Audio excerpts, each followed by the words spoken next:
Hello, everyone. It's a pleasure to welcome you to today's webinar. My name is Timothy Atoye. I'm a managing director at Kinaura Partners. And along with my colleagues, Christian Cox-Malin and Nathan Perkins, I help lead our work around strategy for global health and development architecture. Today's webinar is titled Global Health Architecture and Transition, Present Realities and Future Directions. It's part of our work at Kinaura Partners to convene a practical, grounded dialogue on how global health partners can deliver more effectively.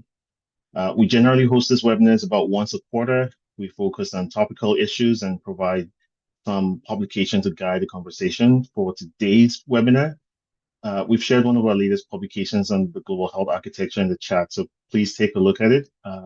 Whether you're new to this conversation or you've been part of it for many years, we hope this paper gives you something useful to reflect on.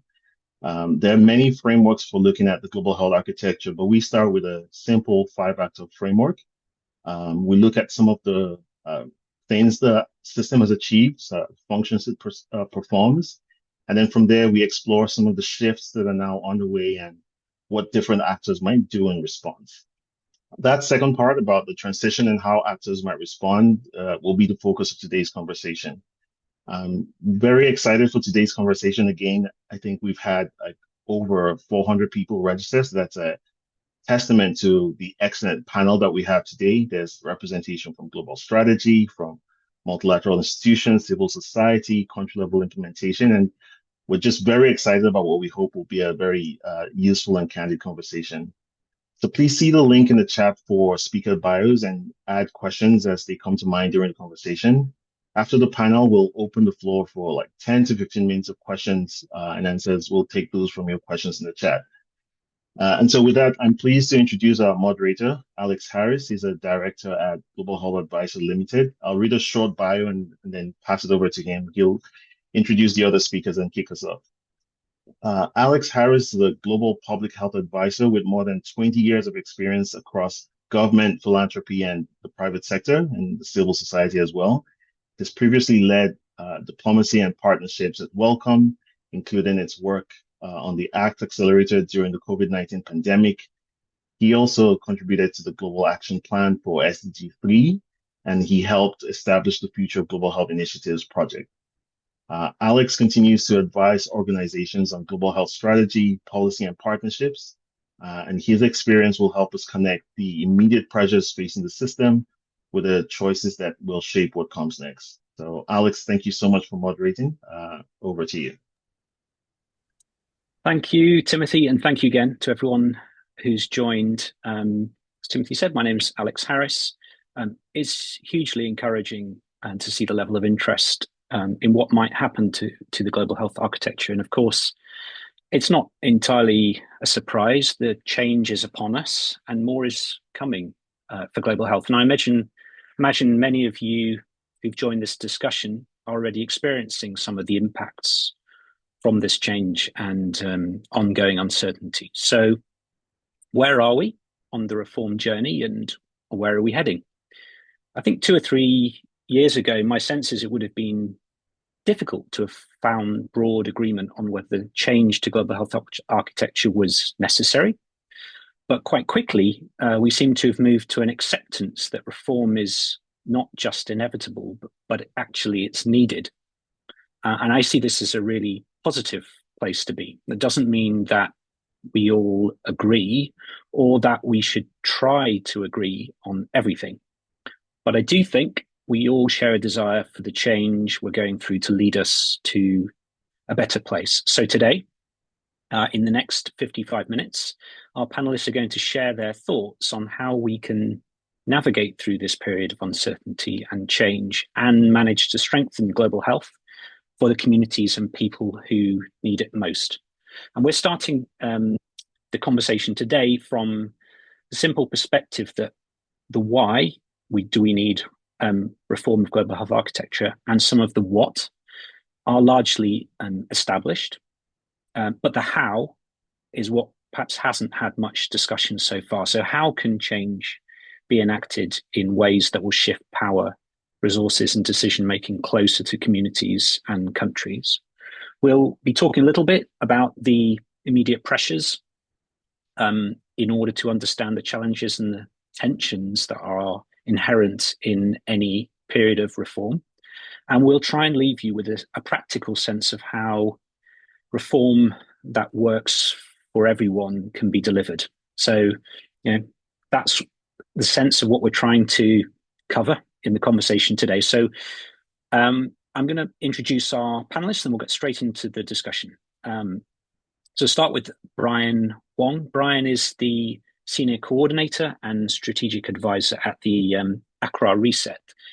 I'm sure many of you are familiar, but for those of you who may not know, Accra Reset is an Africa-led global development and health sovereignty initiative launched in 2025 by the Ghanaian president, addressing primary health systemic burdens.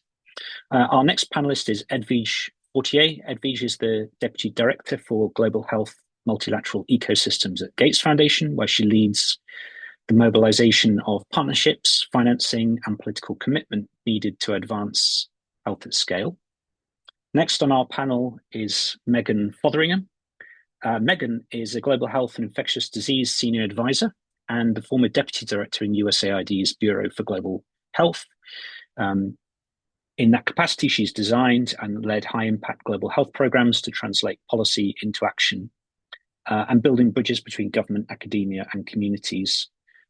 Some of those obviously being the key actors that will be involved in shaping the global health architecture transition that we will need to go through. And finally, but certainly not leastly, Rosemary Mburu. Rosemary, I'm sure will be familiar to many of you, is the Executive Director at Waki Health, an African-based regional advocacy organization centered out of Nairobi, which influences political priorities through an effective, evidence-driven Pan-African civil society voice and targeting action to champion equitable access to healthcare for all in Africa. So that's our stellar panel for today's discussion. I'm going to jump straight into the conversation now. That we'll be splitting that into talking about what are some of the present realities as we experience some of the reform pressures and some of the changes that have already taken place without quite knowing where we're going to land in the future. And then the second part of this discussion will be focused on where we are heading in the future and what are some of the difficult choices we may need to make, and what are the important things that we need to be aware of. So to get us started, I'm going to introduce a lightning round with all of our panelists. So in no more than 60 seconds, I'd like the panelists to name the single most consequential shift they are seeing in global health. So that might be in the area of financing or in governance or in programming, drawing on their institutional vantage points. So 60 seconds for each, and then I'll summarize that and we'll move into the next part of the discussion. So if I may, I'm going to start with Megan. Good morning. Thank you. Fragmented programming is my answer. I think that is starting from a programming perspective. I think one of the most consequential shifts that we're seeing right now is undermining of a durable delivery system, and it's being replaced with kind of fragmented projects. I think that's not that's kind of a consequence of this last 18 months where institutions have really been thrown into a crisis. And as institutions and organizations are competing for a shrinking set of resources, trying to protect their mandates, protect their staff as possible, and changing and shifting operational models, I think it's the motivation right now is really about survival. And there's no question in my mind that we're going to see some really useful innovations coming out of that effort. But my concern is that it's about survival and not about a deliberate redesign, and kind of where we're going today and discussing that today. So I'll just end my response by saying I think we're standing kind of in the rubble of architecture, the global health architecture that we all academically and professionally have worked in. And we're holding bricks trying to rebuild our walls. And I'm just going to pose the question out there that perhaps the biggest question that we have right now is maybe that is not the building materials that we need to use. So what is the new building materials? And that is a complete paradigm shift for us all, and having to really think outside. So I could talk on that for a long time, but I'll stop there, Alex. Thank you, Yeah. Megan, for getting us going. Fascinating. I'm going to hand over to Rosemary next. Yeah, thank you so much for that. Mine is a reflection on some of the visions I've had the honor and pleasure of hearing and listening to over the last 12 months. Working Health has been part of the HERE CSO, which is the Health Architecture Reimagined Civil Society. And listening to communities and civil society from around the world, one of the things that has really come forward is the gap in terms of what the reform agenda is supposed to be about vis-a-vis what the reform agenda is actually driving at. So we see that there is a gap in the sense that the reform agenda is supposed to ultimately take us towards the direction of equity. So equity is our why. But how the reform agenda and the global health architecture process is being defined in different conversations and different spaces, you tend to find that it's overly focusing on coordination, alignment, shifting in operational models as if that was the end goal. And so just now watching how the shift is actually leading to data that is showing us an increase in new HIV infections, or data that is showing us gaps in services, then speaks volumes around what the purpose of the reforms actually is, which is supposed to be equity. Thank you. Thank you. You've opened the conversation right up with your first contribution. So thank you for that. And we'll, I'm sure, touch on a number of those topics, particularly that question of, is reform the goal in itself, or is it to improve equity, or something else? So really helpful initial thought, Rosemary. And I'm going to turn to Brian. Brian, I know you can't speak on behalf of the Accra reset, but that was set up, I guess, with some particular perspectives in mind. So I'm just interested to come to you next in terms of what you see as the most consequential shift that we're seeing in global health. Yeah, thanks, Alex. Good morning, good afternoon, good evening to everyone here. So, I mean, for me, I think the biggest consequential shift underway is really this kind of growing assertion of health sovereignty, particularly, around, African agency. And I think we're seeing countries and regions really moving from this dependency to kind of real ownership of, financing, regulation, and production. I think what I would add is who is carrying that shift. And I think for the first time, we're seeing, redesign of how global health works is really being driven by heads of states from countries the system is meant to serve, and not necessarily negotiated on their behalf. And I think this is a positive shift, but with one caveat, one condition. I mean, I think that the funding cuts are painful, and yes, they're causing lives and should not be romanticized, but they definitely have ended this pretense that the old model could and should carry on forever. I think the real question now is, not whether things change. It's really about who shapes that change, and how fast. And I think a lot of that is still, an open contest, and hopefully will be some of the answers, or at least the recommendations that our report will serve over. Brian, thank you. And Edwige, over to you for your sense on this. Sure. Thanks, Alex. And thank you to our partners, Kinaura, for organizing this, and for all of you who've been able to join today. I would say, really based on the issue that I'm most involved in, I would say in a word, financing. And Brian briefly touched on this in his remarks, but really, as many of you know, the conversation on global health architecture reform has really ebbed and flowed for many years now, in different governance settings and in different conversations, both with sovereign and private sector donors. And one of the issues, and it's certainly not the only issue, that has brought this conversation so sharply into relief, is the dramatic cutback in traditional donor funding that has really driven health progress over the last 25 years. So recent projections show that ODA for health spending could fall back to 2008 levels. And across all the ODA cuts, as we know, health has faced the steepest cut and the steepest fall. And this is having a truly profound impact at country level, and really leading to completely unnecessary and preventable loss of life. Amidst this turbulence, though, there really is a positive, and that's that low and middle income countries, as Brian alluded to, are now shaping the discussion about what comes next for global health. And really, the current model, and we keep saying the old model of reliance on donor funding, it is still the current model. It's simply unsustainable, and I think we're all recognizing that. And it's positive to see countries implement the necessary processes to start to shift domestic budgets in the medium and the long term to finance health, in addition to those broader efforts to diversify funding across private and public resources. There is a long way to go. I think many of us recognize that, but the positivity is in the seeds that we're starting to see grow to make health financing more sustainable going forward. And to Rosemary's point, hopefully more equitable. That's for sure. Thanks.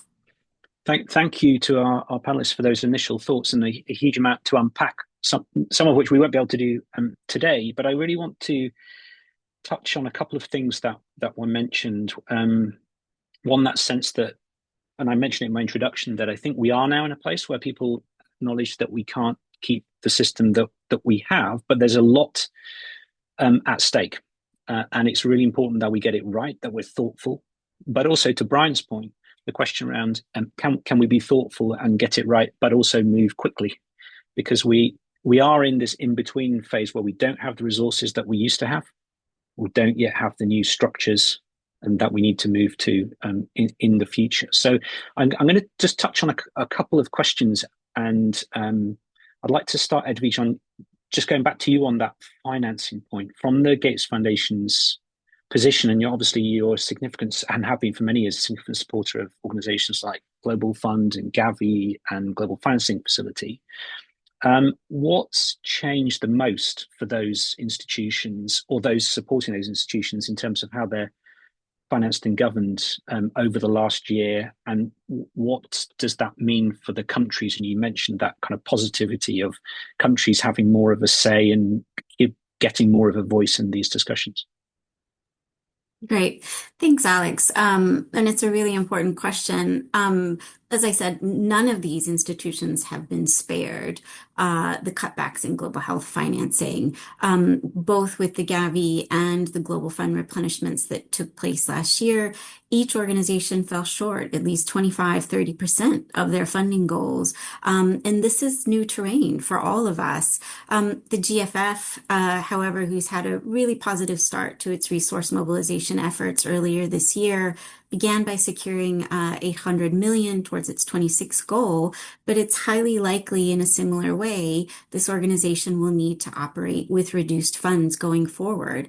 And in the simplest of terms, people won't be able to access the life-saving health services or commodities they need. And for Gavi and Global Fund countries, especially, governments are having to make trade-offs on which life-saving innovations they can roll out. And with many exciting new innovations in the pipeline, such as next-gen malaria prevention tools and even a potential tuberculosis vaccine, among others, at the moment, it's simply unconscionable that vulnerable communities that need these interventions the most may not access them because of lack of funding, or needing to make what are, in effect, impossible trade-offs. So regarding how these institutions are governed, there hasn't been much change, and really nor should there be so early in the conversation. Amending governance processes and structures takes considerable time, transaction costs, resources, they're cumbersome, bureaucratic, and right now the focus of reform efforts is better placed in responding to country priorities and the call for greater health sovereignty. And again, going back to Rosemary's point, let's get the focus of reform right. And the focus above all should be impact, and it should be equity. And I'd say, though, that we've all seen, of all the global health organizations, we've seen them lean into the global health architecture reform conversation and play an active role. And this is positive, that the involvement of the different multilaterals will be key to helping the design and implementation to transition to a future model of global health. But I would just finish by saying they're one part of the conversation, and certainly not the overall part. Thanks.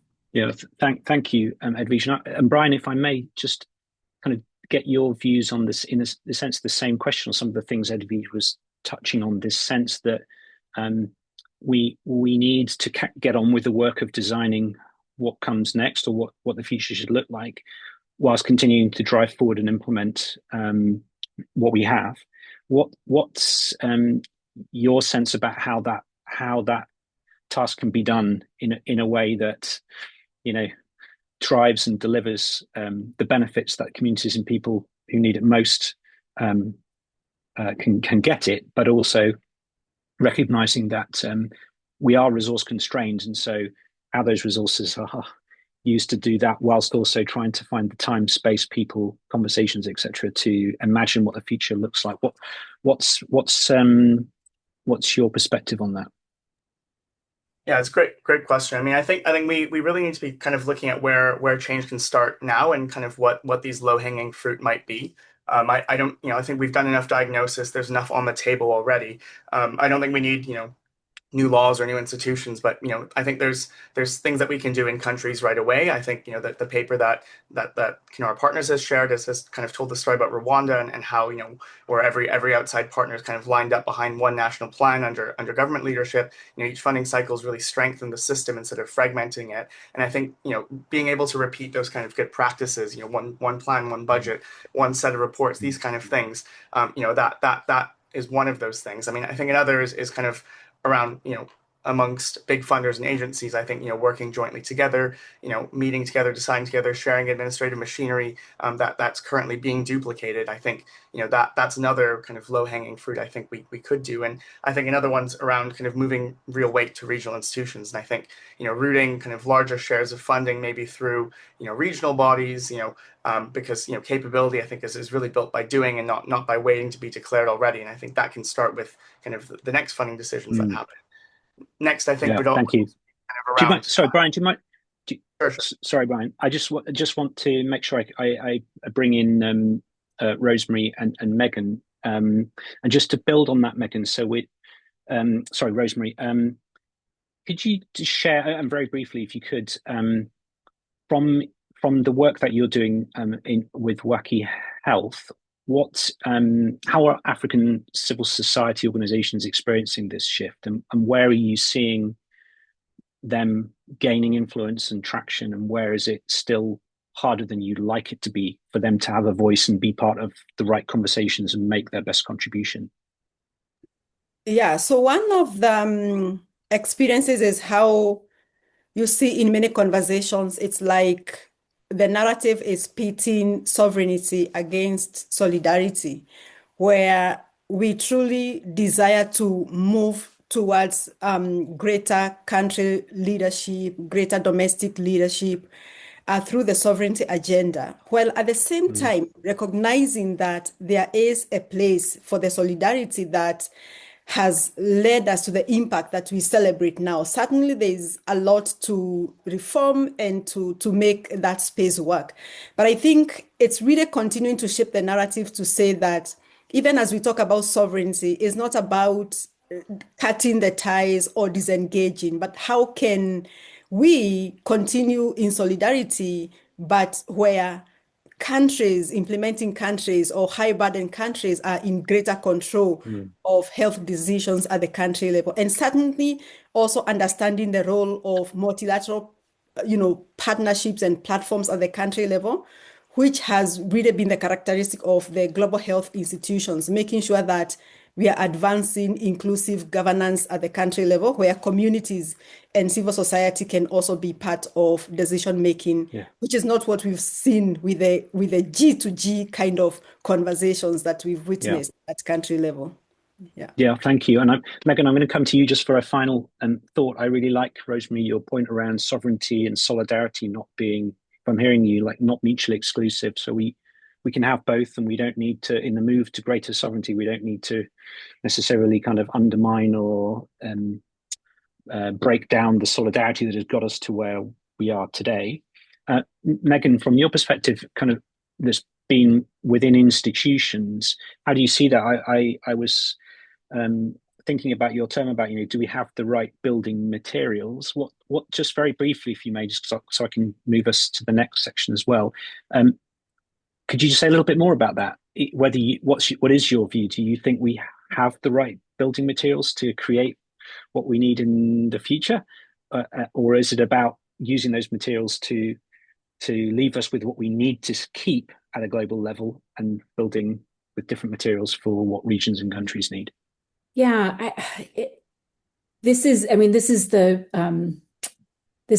struggle of a paradigm shift, because we are all coming at this from our professional and academic training and experience, and used to seeing the architecture and this global health architecture through one lens. And we now need to force a change. And I think that is where it's just upside down world a bit. And so how do we maintain some of the ethical, moral obligations, it reached to your point about making sure that life-saving tools that we have and equity and access, and Rosemary, to your point about bringing all those together, centralizing on impact and focusing on impact. But do we need to go back to the metaphor? Do we need the brick wall? Do we need something else? Do we need a different building material? And just because we've never done it before doesn't mean that it's going to be wrong, but it is thinking literally outside of that box. Do we need a building, or do we actually need bridges? Like just really restructuring things. And I think that's where we're at in trying to reframe and reconsider how we move forward, and ultimately always having the focus on impact and goals. And Rosemary, I loved your paradigm, or your focus there on the sovereignty and solidarity to achieve what we can going forward. Yeah. Thank you. And I won't try and wrap that up, because I think some of these things that you've already raised, as we move into the next part of this conversation around future directions, we're going to touch on these things. So you've set that up really nicely. Thank you. So this next part of our discussion will really be trying to get more of a sense of where do we need to get to, and how do we do that? And I'm anticipating we'll have some really interesting and diverse views among this panel. And I imagine that some of the questions you're putting in the chats, and just to encourage you, please put your questions in the chats when we get to the Q&A section, may be touching on this, because your experiences in the settings in which you are working and living are really important to this discussion. So, Brian, I'm going to start with you and just ask you, if you were redesigning global health architecture from scratch, to Megan's point, do we start with what we have, or what would you do if nothing was there? How would you build it differently? Yeah, so I mean, I think that the future is not going to kind of come from this wholesale replacement of existing institutions, but I think the question's worth unpacking on a couple levels. I think not only what the architecture should look like, but who should be doing the redesigning. And I think some of the other panelists have alluded to this as well. So let me take those in turn. I mean, I think first principle is really building upwards from countries and not downwards from headquarters. I think starting from every country's own plan and institutions with kind of outside support flowing in through them and answerable to them. I think we've seen that the systems that have lasted are the ones that countries designed and really owned. And I think the architecture of today really inverts that. I think countries spend scarce capacity servicing funders' requirements, and what's still unresolved is what happens where national systems are weak, or the government neglects part of its own population. Who steps in and by what right? I think the second is putting every task at the right level and really doing that intentionally. I don't think everything needs to decentralize. I think setting common standards, watching for pandemics, pooling risks. I think these are properly global functions. But what a lot of what is being done globally today, buying, delivering, adapting, regulating, I think that really belongs with countries and regions, with regional bodies as kind of genuine decision makers and not delivery arms.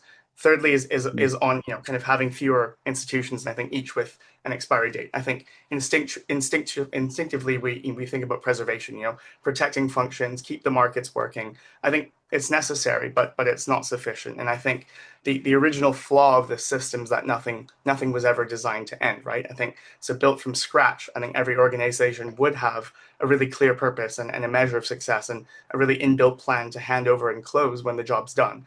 And I think still unresolved is, who has the authority to declare an organization finished, when every organization can kind of continuously argue that its work never was. And finally, this fourth principle, and Alex and I, we will be writing about this, is kind of about who's holding the pen, and not only what gets drafted. And I think a lot of what we're seeing about the reform literature is it's being written by a lot of the same kind of folks. And I think what I would really change is who's actually contributing to these new reform discussions and arguments. And I would really be mindful of those considerations. Over. Thank you, Brian. And I think I'd like to come to Rosemary next, if I may, because I think, Brian, a lot of what you've talked about, and you used the word kind of invert, I think, to maybe flip on the head some of the assumptions or some of the ways of working, or some of the places where the drivers of global health architecture have come from.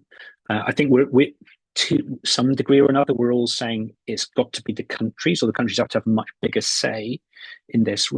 Rosemary, what should that actually look like from your perspective? What would a country community kind of ownership and driving of some of this global health reform look like in practice? And there's obviously processes and some consultation around it, and those will be imperfect by their nature. But for you, what's it going to take for the countries to take in, not necessarily the place of, but a larger role than they have in the past, and for perhaps donors and multilaterals to play a smaller role? Yeah, so I wanted to just reflect on just how financing is done at country level. And there are many conversations around how countries can be more in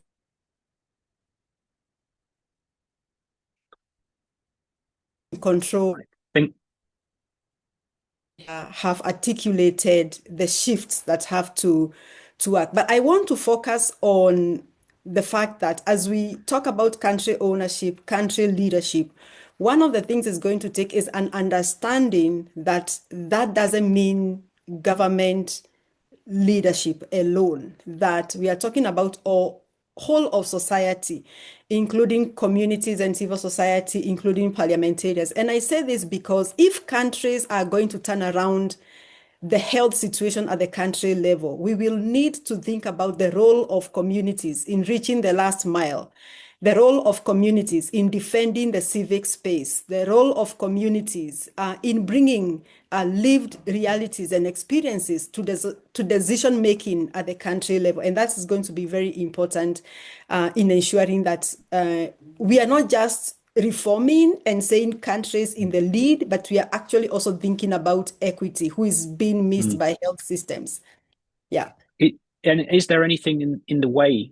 What's stopping that happening at the moment, Rosemary? What kinds of things would you point to as kind of structural barriers that would make that difficult to do right now? Yeah, at the moment, as we continue to see more and more bilateral conversations, engagements, and agreements, you realize that the place for directly impacted communities and civil society is not necessarily guaranteed the way it has been with the global health institutions, whether it's the Global Fund, GFF, Gavi, etc. And so as we see that space shrinking, one of the practical things that needs to be done is to set up frameworks that can even enable processes like social contracting, because a lot of the civil society and community engagement work and leadership that the global health institutions and multilateral processes have helped and enabled, we are seeing those shrinking, with the government to government kind of agreements. And so how do we ensure that as transition happens and countries take more of the financing role, that actually community work, civil society leadership, community engagement, last mile thing can actually get public funding allocated to that, public domestic funding. And that will take frameworks that most countries are actually working on that, but effecting that and making them a reality is going to be very important. Thank you, Rosemary, particularly for that call that when we say countries, we don't just mean governments. but we mean whole of society. And that I think that's a really important point that you've made. Edwige, if I may turn to you, you spoke a little about where you acknowledged that we don't have the resources that we had, and we certainly can't rely on the level of resourcing that we had in the past in the same way. So from your work and with colleagues at the foundation, what are the financing models that you think show some promise as alternatives to the traditional ODA model that we've built up and relied on? And any thoughts on how you think they could be scaled without recreating some of those dependencies that unintentionally we found ourselves with as a result of the model of the last sort of quarter of a century? Thanks, Alex. This is all that occupies my mind and the mind of many of us at the foundation at the moment. And back to Megan's point, it's difficult to consider a paradigm shift when we're actually in the paradigm itself, and to see out of that. I mean, I have to say, I'd love to be able to point to a single model, but there are really no magic bullets here. I think if we think about the global health institutions very specifically that have been able to attract significant resources, so 10, 12, 14, 15 billion, 70, 80% of those came from high income countries, and 70 to 80% of those came from just the G7. We saw this in the 2022 Global Fund 7th replenishment and the 2025 Global Fund 8th replenishment as well.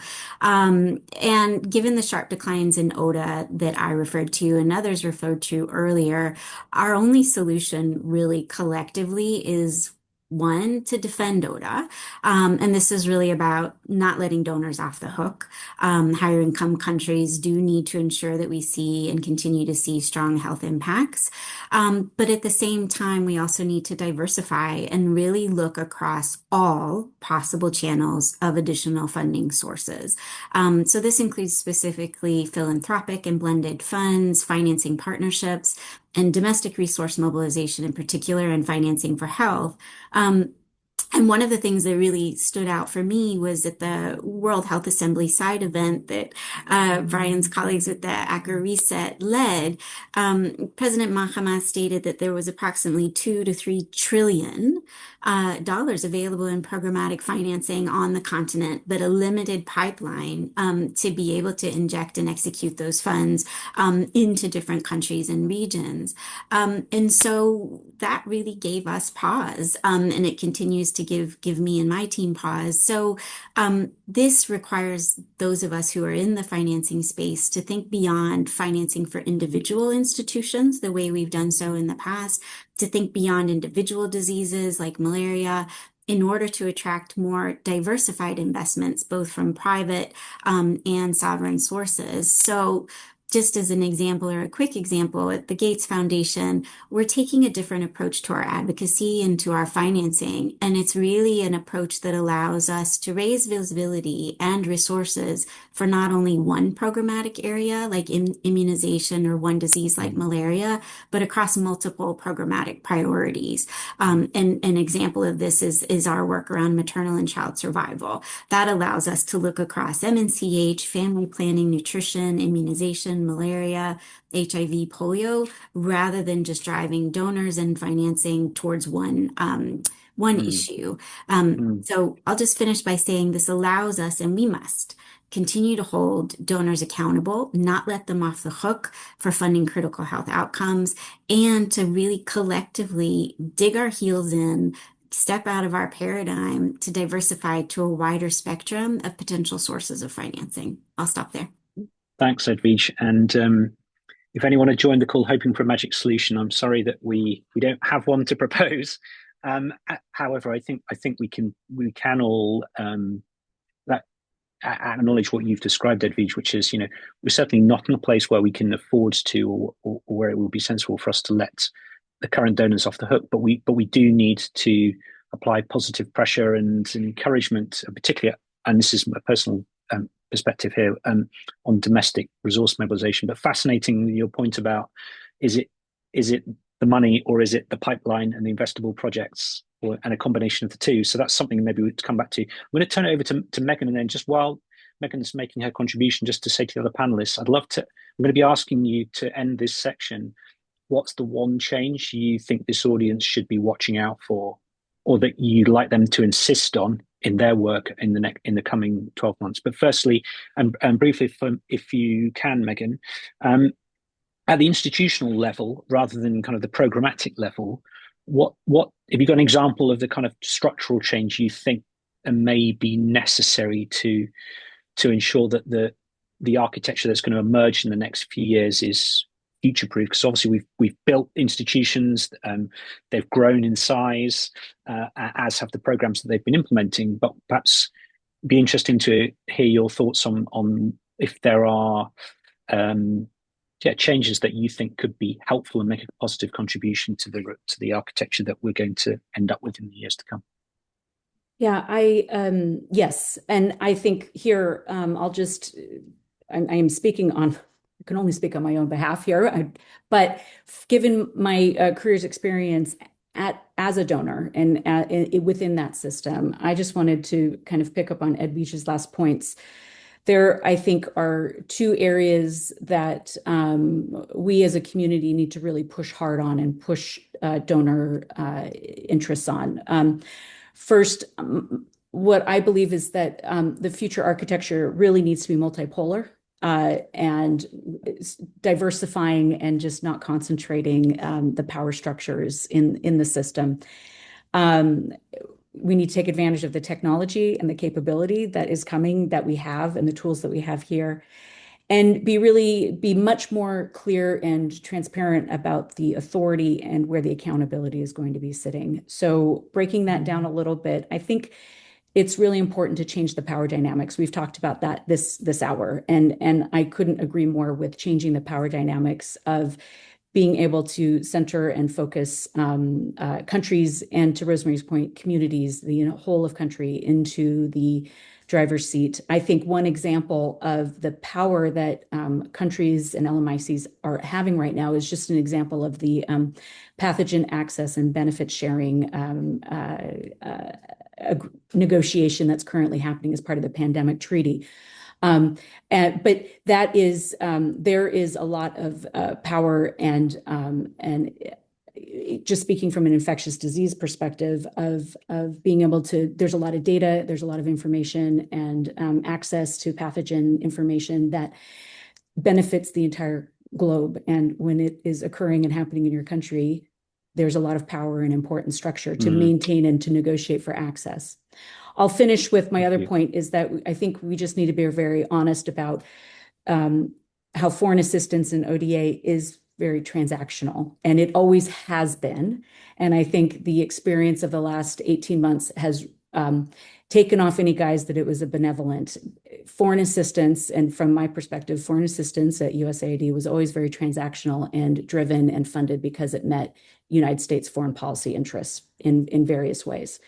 And I'll just say that it's become extremely transactional at this stage. And so it's not that the goal is not to remove that. It's always been there. It will always be there. It's not realistic to change that. But how do we build that overlap between national interests, shared global security interests, and the intrinsic value of life and human life? And for me, kind of the moral question we have as we're moving forward is balancing that transaction and that transactional relationship and partnerships where we can all benefit from this interaction. But what happens when populations and diseases that don't meet those compelling arguments for that partnership and that geopolitical case? How do we do that? Yeah. Thank you. So thank you for all your contributions. I'm going to turn the 60-second into like a 20-second thing. And I'm sure you can do it because it's just one sentence. So I'm going to ask all the panelists, what's the one change you want the audience to look out for or support or insist on in their work in the next 12 months? Rosemary, I'm going to start with you. Briefly, please. Yeah, so I'll quickly say that we need to defend what is at risk.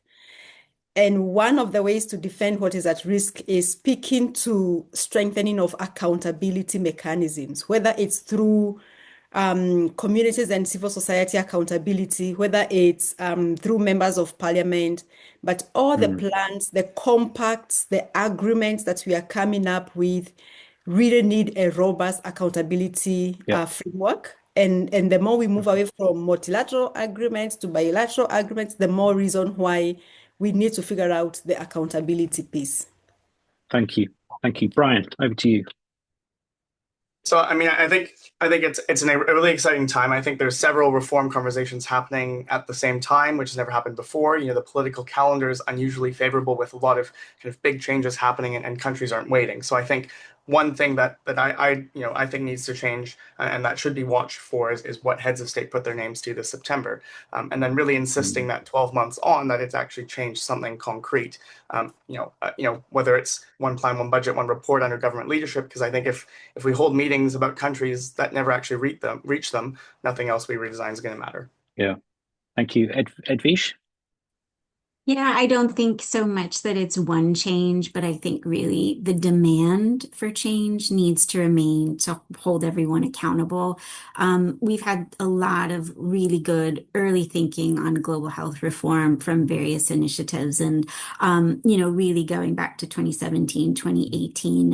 And we're seeing this mushrooming now. And it's amazing that these processes like ACRA Reset, like the WHO process, are really working with intentionality to include as many different stakeholders as possible. And to Brian's point, it's an exciting space right now. And I think it's all in all of our best interests to really maintain the momentum of this space to ensure that the conversation moves from those political platitudes to more tangible, evidence-informed, and implementable recommendations that will reorient the global health ecosystem for better. So I think we all just need to stay in the game, keep focused.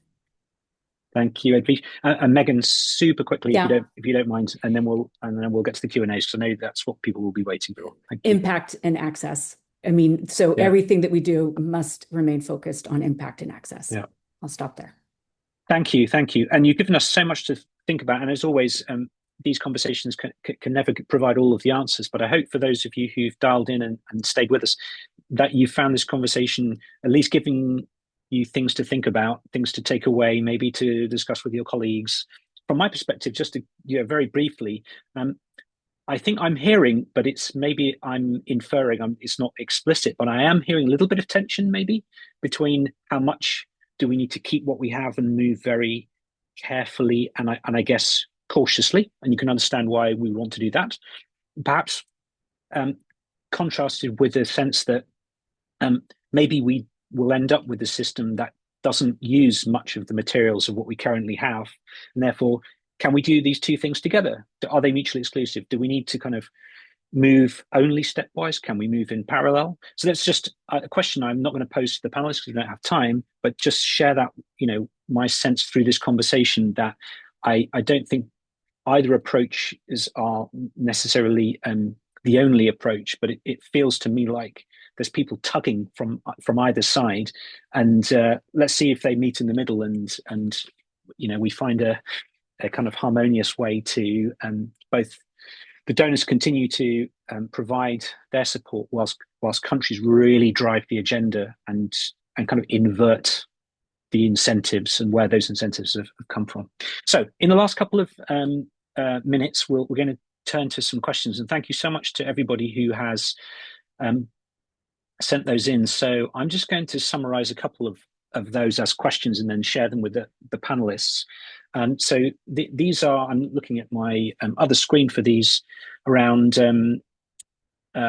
if aid/ODA is no longer the backbone, kind of what's that best mix of financing that funds both the kind of the last mile delivery and equity that Rosemary's talking about, and the protecting the global public goods and the things that maybe can only be or best be coordinated at the global level. So what does that mix look like? So we'll touch on that. And I really like this question. What would be the clearest test that this transition, this movement to a architecture that's fit for purpose in the future, is producing a more inclusive system rather than just a leaner version of the old one? And I'd like to kick off there, because I think it's really nicely framed as a potential risk that we end up with smaller amount of resources, although I take Edvige's point that maybe money is there and the investable opportunities may not be as clear as they need to be. But I'd love to hear And Rosemary, I'll start with you. What's your sense of what the clearest test would be that the transition is producing a more inclusive system? Yeah, I think it's there's a lot around the reforms around governance, how global health is governed, and who is making decisions. I think borrowing from what we have now from the multi-stakeholder platforms, that the global health institutions have really demonstrated the value of bringing communities and civil society, and how we can continue to protect that even as we move to country leadership and country ownership with domestic resource mobilization. Thank you. And Megan, I'm going to come to you on this kind of financing mix. So I think actually from the conversations I'm part of and the literature that's out there, it does seem clear that there will always need to be some functions that are done at the global level or best done at the global level. And no denying that we need the system to deliver a lot more equity. So if you can briefly, just any thoughts on the financing mix, or just where you think some of the financing channels need to be dialed up, and maybe others might become a bit less prominent in the future. Yeah, it's a really good question, and if I knew the answer to this, I'd be leading the way. I think ODA is always going to be part of the conversation. I think also, I'll just go back to the point I raised earlier. I really hope in going forward in the future that conversations are much more focused at the country level. And I do go back to having been part of the cooperation and engagement with Rwanda. It was really telling to see how that influenced and just shaped how USAID programmed activities in Rwanda. There was it was sometimes a difficult engagement, and there were challenges there, but also the country had very clear expectations and goals and objectives, and that did influence donor-driven alignments and partnerships, and how the investments were made there in that country. And I think that is an example that we can look to going forward of really encouraging ODA investments to meet the country goals and meet those objectives, and focusing in that direction. So I think that is an example there that we could be looking for and trying to replicate a little bit more. Thank you. Now, Edwige, I'm going to turn over to you if you're interested to come in on this, because I heard you earlier on saying finance is what you're living for. It's your main focus. So I'm curious your thoughts on the same question, I guess, about that. What's that mix that's necessary to get this kind of both and situation we're talking about, rather than either or? It's not get rid of every global function we've got and move it regional and national. There's some that will stay and some that will move. So be interested in your views on that. Sure. I mean, maybe just going back to something that you said earlier was, there's not as much money, or there isn't as much resources. I would start by countering that point. The resources are there. Governments and countries and sovereign donors are making choices to divert resources away from overseas development and away from health. And we need to keep that front of mind. Those are choices. And for many countries, those are tough trade-offs that they're making. So one of the things I would say just on the financing front is if you look to kind of those, what we would call kind of those two other pillars. So if you look to private and blended capital, and if you look to the space for domestic resource mobilization, private sector and blended financing capital, that normally involves high transaction costs, and usually kind of debt swaps, et cetera, are complex and cumbersome mechanisms to develop over time. And so we will and we can start to see an increase from private sources of financing with, concerted attention. But I think that will only take us so far. Where the real space that has the most potential to open up, and again, going back to that 2 and 3 billion, 3 trillion dollars available on the African continent, is domestic resource mobilization and the financing partnerships at country level. I think if we look out to the next 15, 20 years, and our modeling is correct, we should see domestic resource mobilization eclipse those resources that are currently garnered to global health institutions, and that's exciting.